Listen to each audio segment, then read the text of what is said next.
All right, it's 15 by 10, 17 with a 305 ET Street R is 53.7 pounds.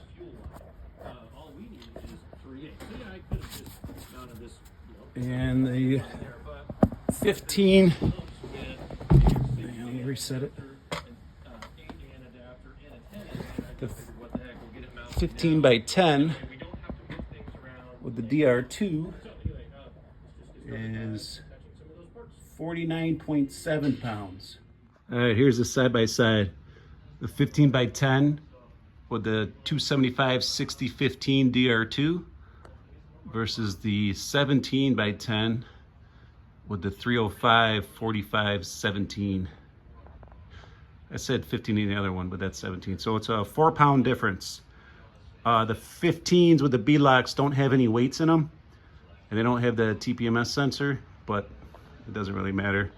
And then the 17 does have a little bit of miles on them. Not bad though. I think under 10 full passes. All right, let's look at the tread width.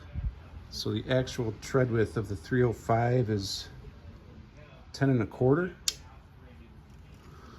And this one, I'm just gonna guesstimate because I haven't driven on it yet, but looks like 10 1/2 on the actual tread width.